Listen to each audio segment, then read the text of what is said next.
Well, I promised that we would talk a little bit about promotion. I try always to keep my promise to esteemed audience. So I want to talk about promotion, not social media, because again, we covered that. You covered it more expertly than it could ever be covered in episode 40. Everyone should be listening to it. But you've been on the road prior to quarantine, and now you're preparing to launch a book during quarantine. So let's talk a little bit about let's talk about your amazing launch party, because I've never seen anything like that for Tiger Queen. Let's start there, and we'll eventually work our way to what your plans are for Curse of Gold.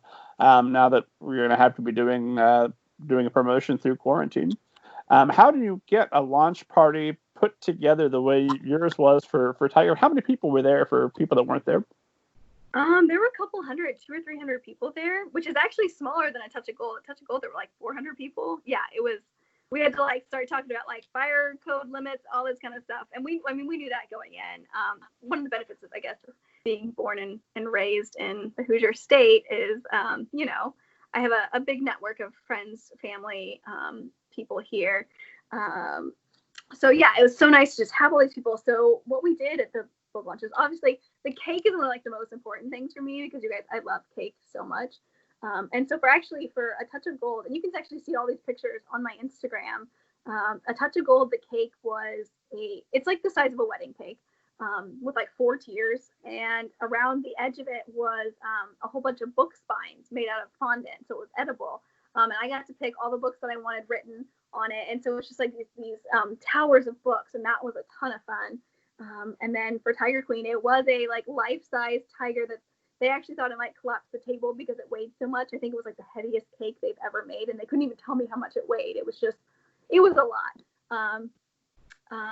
But they didn't get to it for a while. I mean, most of the first people in the line were getting sheet cake before they actually started cutting up the tiger. I don't know. I don't remember my son got to the actual tiger if he just ate all your sheet cake. But he ate his fill. Yeah. Well, so yeah, there were some sheet cakes shaped like the book, and then there was the giant tiger.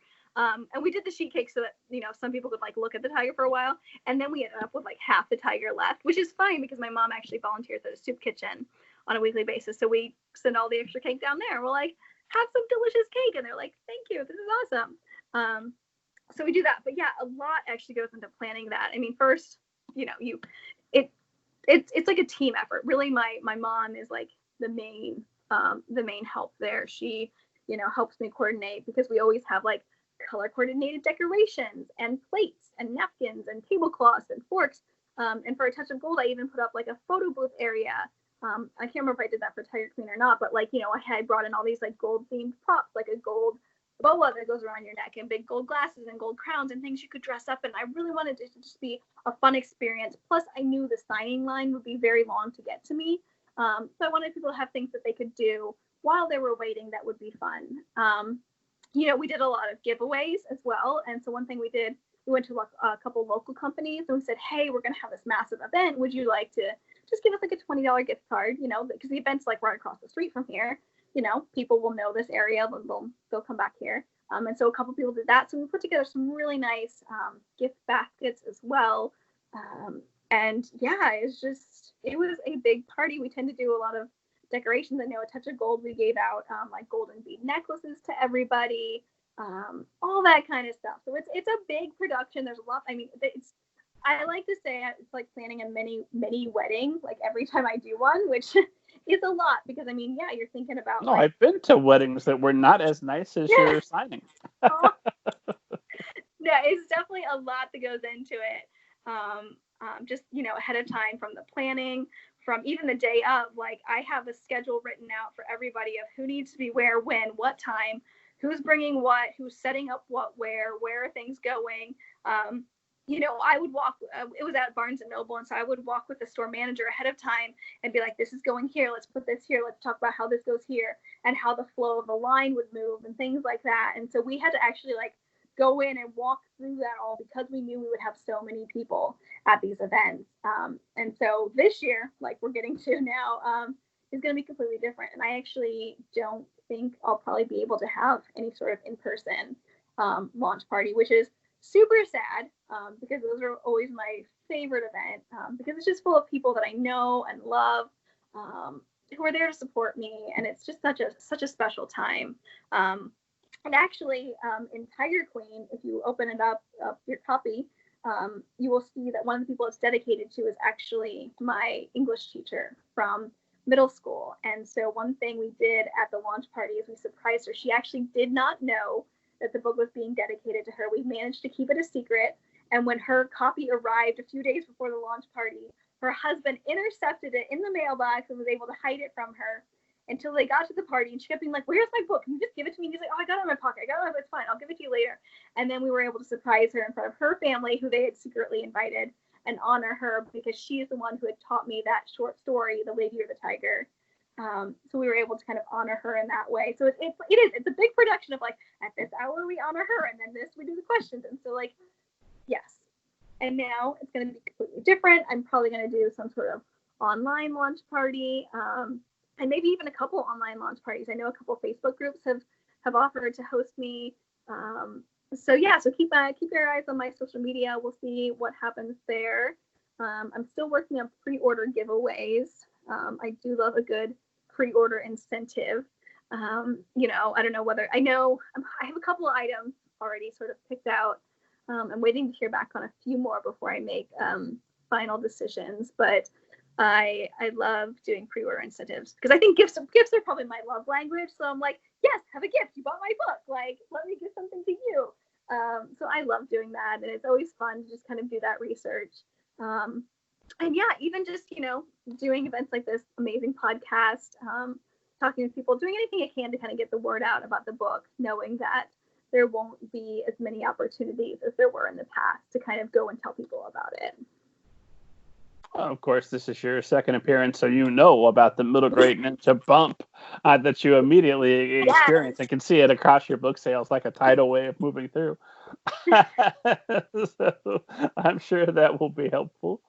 What type of thing makes for a good? I know you haven't finalized what you're going to be doing this time around, but what makes for a good gift to give somebody that's not going to break the bank? I think it really does depend. My first book, I went really big, and so I actually gave out these little mirrors they're gold, and they're like little compact mirrors, and they're shaped like a golden rose, which actually kind of mirrors, oddly enough, the cover of A Touch of Gold, which has a little golden rose and a golden hand. So that was really fun because it was just such a nod to the book. And the book is all about like finding the beauty in yourself, and loving yourself the way you are. So that was kind of a really fun thing to do. Tiger Queen, I did a enamel pen because those were super popular for a while. They still are pretty popular. And that was fun. I did an enamel pen. I think I did a signed book plate, maybe a bookmark. I think that's what I did for that one. And so I think for A Curse of Gold, I've got a couple different options, but I think what you want to find is something that encompasses your book, that speaks to your book. And it could just be something digital. I've done digital things. Actually, for Tiger Queen, I also gave away digital posters and digital printouts of what we call the creature guide to Accra, because Tiger Queen is set in a very harsh desert with lots of creatures that I came up with. There's like the fire-legged fly, which is named because if it lands on you, its legs are so hot they like burn your skin and leave little burns. There's the grieving spider, which is called the grieving spider because if you get bitten, everyone around you will be grieving because you're going to die. It's that poisonous. So it's all these creatures. And so my editor was like, let's make a guide. And so it goes really in depth for those who want it to like, oh, you like this creature? Well, it can be ground up to make, flour or something and bread. And this one is used to make red dye. And this one, helps with headaches and things like that. So it was like really in depth. So it can be really fun things that you can do. I have a friend who gives away like different types of tea with her pre-order stuff. I think flat things are easier to ship. I definitely go the more expensive route because I'm like gifts. Everybody gets gifts. I'm like Oprah. I'm like, you get a gift and you get a gift. Everyone. But flat things and digital things are obviously much, much cheaper. But yeah, it's just kind of like, what do you want? And then you have to decide if you're going to keep it, local to like US Canada. Are you going to do international? Because international can get really expensive really quickly. So yeah, there's a lot that goes into figuring out a pre-order incentive.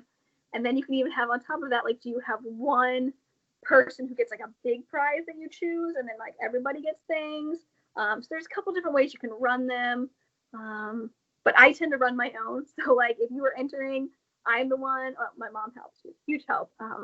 She helps me like address all the envelopes and stuff, and make sure everyone gets everything. But yeah, it's a lot that goes into making sure everything gets done. But bookmarks are a good thing. Book plates, especially nowadays, the times we're in, book plates are great because people probably aren't going to have a chance to come see me anywhere because I'm not traveling. So book plates are a great way for them to kind of have a signed book, even if I'm not able to do that. So that's something I definitely want to have on my pre-order incentive, is a signed book plate, so that everyone who kind of wants that ability to add a signature to their book has it, even if they can't come see me. And this is it's not your first rodeo. This is book number 3 coming up. And this is, I just imagine, a relatively significant investment up front, because I know you're also running ads from our previous conversation on all sorts of platforms, and we'll continue doing that. And so how do you go about setting your budget, and how do you make sure that you've made your money back plus your profit and all that good stuff? Or is it all like, we're hoping that works out, we'll see what we'll see?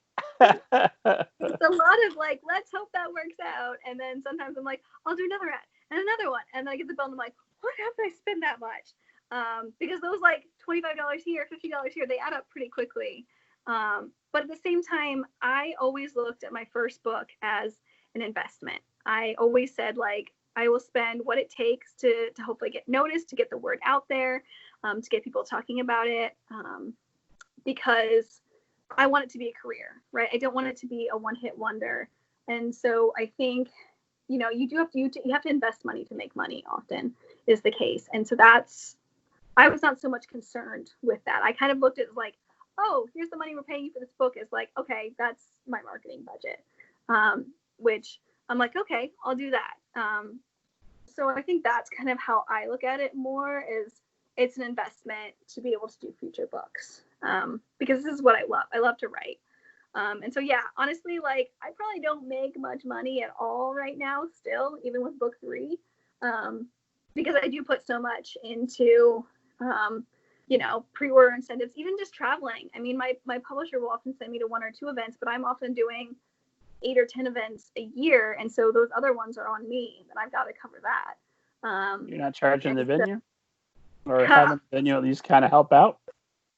I wish, but they're often like smaller events, so they don't cover those. So that would be nice, but hopefully someday I'll actually get paid for this writing. So yes, please go pre-order my book.